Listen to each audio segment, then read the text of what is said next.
పొద్దున్నే నిద్ర లేవగానే సోషల్ మీడియా ఓపెన్ చేస్తే ఇదిగో ఈ దరిద్రం కనిపించింది. వీడెవడు అంటే చంద్రహాస్ అంట పేరు. సీరియల్ యాక్టర్ ప్రభాకర్ కొడుకు అంట. ఇంతకుముందు ఏదో ఒక సినిమా కూడా తీసాడు, నాకు పెద్దగా రీచ్ కాల. ఈ దరిద్రం నాకు పొద్దున్నే కనిపించింది. ట్విట్టర్లో, ఫేస్బుక్లో, ఇన్స్టాలో ఎక్కడ చూసినా కూడా ఈ దరిద్రమే కనపడుతుంది. వీడిని బండబూతులు తిడుతూ జనాలు పెట్టిన కామెంట్స్ కూడా కనిపిస్తూ ఉన్నాయి. ఒక్కసారి వీడి భూతు పురాణం ఒకసారి చూడండి. వీడే లిరిక్స్ రాశాడంట, వీడే పాట పాడాడంట. ఒకసారి చూడండి. నీ అక్క కోడితే మొక్కగలి రక్తం వస్తుంది.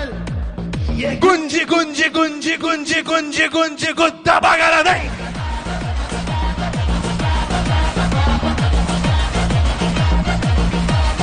వాణ్ణి పట్టి పట్టి పట్టి పట్టి పట్టి పట్టి పట్ట పగలుదై.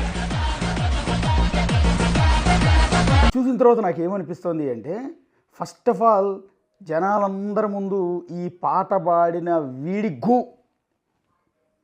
తర్వాత వీళ్ళు ఎదురుగా వీడింత దరిద్రం అంతా పాడుతూ ఉంటే ఎదురుగా కూర్చుని నవ్వుతూ పళ్ళికిలిస్తున్నారే వాళ్ళందరి గు. ఇంకో దరిద్రం ఏంటంటే, మనం ఏమనుకుంటామంటే, అరే ఇలాంటి భాష నీ ఇంట్లో నీ అమ్మా నాన్న ముందు, నీ అక్క చెల్లెళ్ళ ముందు వాడతావేరా అని అంటూ ఉంటాం కదా. ఇక్కడ దరిద్రం ఏంటంటే, వీళ్ళ అమ్మా నాన్న, బహుశా వీళ్ళ అక్కో చెల్లో వాళ్ళు కూడా స్టేజ్ మీదే ఉన్నారు. ఏం చేయాలి వీడిని? ఈ పాట రాసినోడు ఉంటాడే వాడి గు. తర్వాత వీడితో పెట్టి సినిమా తీస్తున్నాడు ఆ ప్రొడ్యూసర్ గు. తర్వాత వీడిని పెట్టి సినిమా తీస్తున్నాడే డైరెక్టర్, వాడి గు. అర్థమైందా? అంటే తెలుగు సినిమాని మేమందరం ఎక్కడికో తీసుకెళ్ళాలనుకుంటాం, మీరు ఎక్కడికి రారు, ఇక్కడే పడి చూస్తూ ఉంటారు.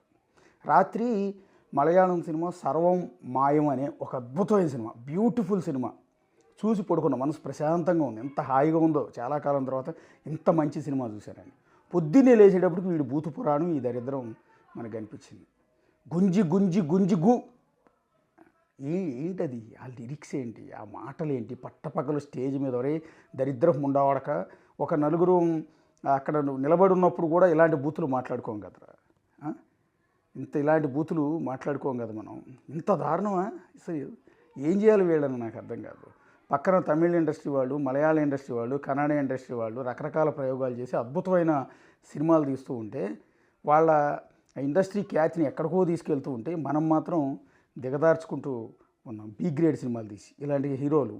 అంటే ఎంత నెగిటివ్ పబ్లిసిటీ వస్తే అంత పాపులర్ అవుతాం మనం, మన సినిమా అంత బాగా రీచ్ అవుతుంది అని ఇది ఇట్లాంటి దరిద్రమైన చేస్తూ ఉంటారు. అదేమిటి మేము జంజీ అంటూ ఉంటారు. జంజీ అయితే ఈ బూతులేందిరా నాకు అర్థం కాదు. సరే నీ దరిద్రం నీ స్టేజ్ వరకు పరిమితం అయితే మాకు అనవసరం, మేము పట్టించుకోం కూడా.